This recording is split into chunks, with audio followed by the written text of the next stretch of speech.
Good morning. आशा करते हैं आप सबकी दिवाली अच्छी रही होगी। दोस्तों, पिछले कुछ दिनों से हम आपको हर सुविचार में एक ज़रूरी लाइफ स्किल से रूबरू करवा रहे थे। इन्हें हल्के में मत लीजिएगा।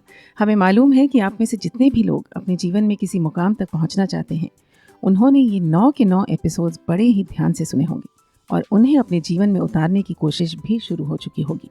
तो आज है आखिरी 10वें स्किल की बारी। पर उससे पहले, क्योंकि दिवाली का मौका है और हमने आपको प्रॉमिस किया था, हम आपको बताना चाहेंगे एक अनोखी किताब के बारे में। राघव यादवीयम।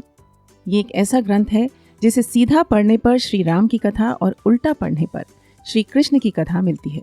ये ग्रंथ 17वीं शताब्दी में कांचीपुरम के वेंकटाध्वरी ने लिखा था। इस ग्रंथ को अनुलोम विलोम काव्य भी कहा जाता है।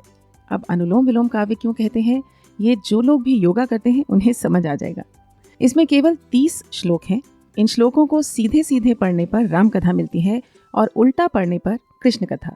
इस तरह से देखा जाए तो इसमें सारे श्लोकों को जोड़कर 60 श्लोक बनते हैं। इस किताब का नाम राघव यादवीयम इसलिए पड़ा क्योंकि राघव का अर्थ रघुकुल में जन्मे राम के महाकाव्य रामायण से है और यादव यदुकुल में जन्मे कृष्ण महाकाव्य महाभारत को संदर्भित करता है। चले आपको एक उदाहरण देते हैं एक श्लोक का। ग्रंथ का पहला श्लोक इस प्रकार है। वंदेऽहं देवं तम श्रीतम रंतारम कालम भासा यह रामो रामाधीराप्यागो लीला मारा योद्धे वासे। अर्थात मैं भगवान श्री राम को अपनी श्रद्धांजलि देता हूँ और उनको प्रणाम करता हूँ जिनके हृदय में सीता जी रहती हैं। उन्होंने सह्याद्री की पहाड़ी की ओर यात्रा की, लंका पहुँचे, रावण का वध किया, वनवास को पूरा कर अयोध्या लौटे। पहले श्लोक का विलोम इस प्रकार है। उसी श्लोक को उल्टा पढ़ेंगे। सेवा ध्येयो रामलाली गोप्याराधी मारा मोरा यस्सा भालमकारम तारम तम श्रीतम वंदेहम देवम। अर्थात मैं श्री कृष्ण भगवान को प्रणाम करता हूँ जिनको रुक्मणी और गोपियाँ पूजती हैं, लक्ष्मी जी जिनके हृदय में वास करती हैं और सदा उनके साथ विराजमान रहती हैं, तथा जिनकी शोभा समस्त जवाहरातों की शोभा को हर लेती है। क्यों दोस्तों, है ना रोचक? अब बाकी आप गूगल कर लीजिएगा।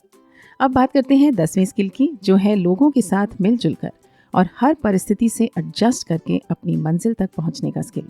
Adjustment is the name of the game. जिंदगी में कुछ काम ऐसे होते हैं दोस्तों जिन्हें आप अकेले ही बखूबी पूरा कर लेते हैं, लेकिन कुछ काम ऐसे भी होते हैं जिनके लिए आपको चाहे अनचाहे दूसरे लोगों की ज़रूरत पड़ सकती है। तो अपना व्यवहार हमेशा ऐसा रखिए कि लोग आपकी मदद करते वक्त हिचके नहीं। बेकार के अहम को बीच में मत आने दीजिएगा। अगर आपकी बस में है तो जिसको ज़रूरत है उसकी मदद ज़रूर कीजिए। कौन जानता है कौन सा पुण्य कब कोई ऋण चुका दे, है ना।